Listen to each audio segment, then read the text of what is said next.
दोस्तों फिलहाल भारत द्वारा डेवलप किया हुआ हथियार विदेशी मीडिया के चर्चा का एक बहुत ही बड़ा विषय बना हुआ है और लगभग डेली बेसिस पे विदेशी मीडिया में भारत के कोई ना कोई हथियारों का चर्चा अवश्य किया जाता है। और एरो इंडिया 2023 के बाद से तो ये चर्चा और कई गुना बढ़ चुका है, क्योंकि एरो इंडिया 2023 में भारत की तरफ से ऐसे ऐसे हथियारों का जिक्र किया गया है जो कई सारे वेस्टर्न देशों के पास भी नहीं है और कई सारे वेस्टर्न देश अभी तक ऐसे हथियारों का डेवलपमेंट का प्रयास चला रहा है। और दोस्तों अब विदेशी मीडिया का चर्चा का विषय बना हुआ है state own defence research and development organisation के तरफ से इंडियन एयरफोर्स के लिए डेवलप किया हुआ नया मिसाइल मतलब supersonic anti radiation missile Rudram one. Report के मुताबिक defence research and development organisation के तरफ से इसी साल रुद्रम-1 मिसाइलों के कई सारे सीरियल यूजर ट्रायल को अंजाम दिया जाना है, वो भी इंडियन एयरफोर्स के सुखोई 30 MKI एयरक्राफ्टों के द्वारा। बेसिकली दोस्तों ब्रिटेन के जेंस मीडिया हाउस को एरो इंडिया 2023 एग्जीबिशन के दरमियान defence research and development organisation के एक वरिष्ठ अधिकारी की तरफ से इस बात का जानकारी दिया गया है। दोस्तों ये जो रुद्रम-1 मिसाइल है पहले इसे new generation anti radiation missile के नाम से पहचाना जाता था और रिपोर्ट के मुताबिक रुद्रम-1 मिसाइलों के बाद रुद्रम-2, रुद्रम-3 जैसे अलग अलग लॉन्ग रेंज के एंटी रेडिएशन मिसाइल के ऊपर भारत काम भी कर रहा है। दोस्तों यहाँ पे आप लोगों को ये भी जान के रखना चाहिए कि रुद्रम-1 मिसाइलों के डेवलपमेंट ट्रायल लगभग खत्म हो चुका है और अब इसके जो यूजर ट्रायल है इसे साल 2023 के मध्य से शेड्यूल किया गया है। दोस्तों रुद्रम मिसाइल के पहला परीक्षण साल 2019 के जनवरी महीने में सुखोई 30 MKI एयरक्राफ्टों के द्वारा किया गया था और अगर देखा जाए तो इन मिसाइलों के डेवलपमेंट का शुरुआत साल 2012 में ही हो चुका था। बेसिकली इन मिसाइलों का डेवलपमेंट इंडियन एयरफोर्स में एग्जिस्टिंग रशियन KH-31 या फिर कहे तो AS-70 क्रिप्टॉन जैसे मिसाइल और मिस्ट्रल जैसे मिसाइलों को रिप्लेस करने के लिए ही किया गया है। और दोस्तों रुद्रम मिसाइल केवल मात्र इंडिजिनियसली डिजाइन और डेवलप मिसाइल नहीं है, बल्कि इसमें लगभग सभी पार्ट स्वदेशी है।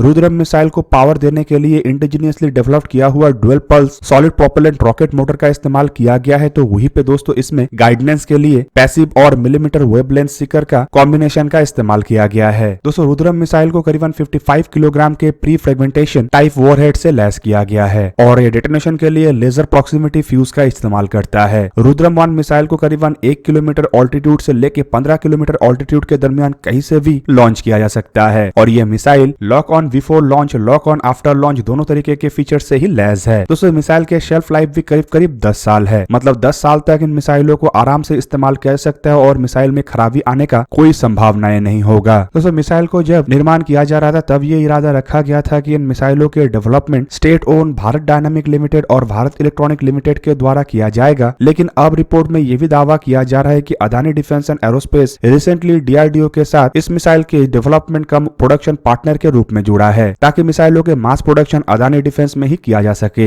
हालांकि DRDO की तरफ से अब तक ये साफ नहीं किया गया है कि किसी एक एंटरप्राइजेस के साथ DRDO आगे बढ़ेगा या दोनों के साथ ही मिलकर मिसाइलों का प्रोडक्शन करेगा। पर दोस्तों ये जो मिसाइल है ये फिलहाल वेस्टर्न मीडिया के आंखों में इसीलिए खटक रहा है क्योंकि इस तरीके के मिसाइल के डेवलपमेंट के बाद भारत और ऐसे हथियारों के लिए किसी अन्य देश के ऊपर डिपेंडेंट नहीं होगा। हालांकि इससे भी बड़ा बात यह है कि ऐसे मिसाइल भारत के द्वारा डेवलप किया हुआ एयरक्राफ्टों में तो लग ही सकेगा, साथ में विदेशों से खरीदा हुआ एयरक्राफ्टों में भी इन मिसाइलों को लगाया जा सकेगा। मतलब जो देश भारत को एयरक्राफ्टों को बेच के ये सोच रहा था कि भारत लंबे समय तक उन्हीं के ही हथियारों को परचेस करेगा, उनका भी सपना भारत द्वारा तोड़ दिया गया है। हालांकि खाली इतना नहीं बल्कि DRDO की तरफ से रुद्रम-1 के बाद अब रुद्रम-2 और रुद्रम-3 जैसे मिसाइलों का भी डेवलपमेंट किया जा रहा है और रिपोर्ट के मुताबिक जल्द ही इन मिसाइलों के भी टेस्ट को शुरू कर दिया जाएगा। दोस्तों रुद्रम-1 के मुकाबले में रुद्रम-2 और रुद्रम-3 अधिक वजन के, अधिक भारी और अधिक रेंज में काम करने वाला मिसाइल है जो कि मल्टीपर्पज तरीके से इस्तेमाल हो सकेगा। रुद्रम-1 को जहाँ पे एक एंटी रेडिएशन मिसाइल के रूप में इस्तेमाल किया जा रहा है तो वहीं पे रुद्रम-2 और रुद्रम-3 एंटी रेडिएशन मिसाइल के अलावा लॉन्ग रेंज के हाइपरसोनिक मिसाइल और एयर टू ग्राउंड मिसाइल के रूप में भी इस्तेमाल हो सकेगा। दोस्तों रुद्रम श्रेणी के मिसाइलों को एंटी रेडिएशन मिसाइल इसलिए कहा जाता है क्योंकि ये दुश्मन के रडार से निकलने वाले सिग्नेचर को पकड़ के उसके ऊपर हमला करता है। मतलब आप कह सकते हैं कि एयर डिफेंस सिस्टमों को न्यूट्रलाइज करने के लिए इस तरीके के मिसाइलों को काफी अधिक आवश्यकता है और रुद्रम जहाँ पे सुपरसोनिक रफ्तार में ट्रैवल कर सकता है और ऊपर से आकार में छोटा होने के साथ साथ लंबे दूरी में काम कर सकता है और वो भी काफी कम ऊंचाई से लॉन्च होके, तो इसका सिंपल मतलब यह है कि रुद्रम जैसे मिसाइलों को पकड़ पाना या फिर उसे काउंटर कर पाना दुश्मन के लिए लगभग नामुमकिन होगा। अब दोस्तों इस तरीके के मिसाइलों के डेवलपमेंट तो कई सारे वेस्टर्न देशों की तरफ से किया जा रहा है, लेकिन सफलता काफी कम देशों को मिला है। एग्जाम्पल के रूप में आप रुद्रम को अमेरिका के AGM-88 HARM मिसाइलों के साथ कंपेयर कर सकते हैं जो अमेरिका के द्वारा बड़े मात्रा में यूक्रेन को दिया गया है और यूक्रेन इसी का ही इस्तेमाल करके एक तरीके से रशिया के मिसाइल डिफेंस सिस्टमों को निशाना बना रहा है। ऊपर से से दोस्तों भारत अगर अपने ही बलबूते पे ऐसे मिसाइलों का डेवलपमेंट करने में सफलता हासिल किया है तो आप समझ सकते होंगे कि भारत अब फिलहाल इस तरीके के मिसाइलों के मामले में अमेरिका के लगभग बराबर आ चुका है। और यही एक बड़ा कारण है जिसके वजह से कई सारे वेस्टर्न मीडिया परेशान भी है और एक तरीके से जल भी रहा है। दोस्तों आप लोगों को क्या लगता है कि रुद्रम 1 मिसाइलों के डेवलपमेंट के बाद भारत का स्टेटस कहां तक पहुंच गया है? कमेंट करके जरूर बताइए। दोस्तों आज का वीडियो यही पे ही करते समाप्त। किसी और एक दिन किसी और एक वीडियो में मिलेंगे, तब तक के लिए जय हिंद, वंदे मातरम।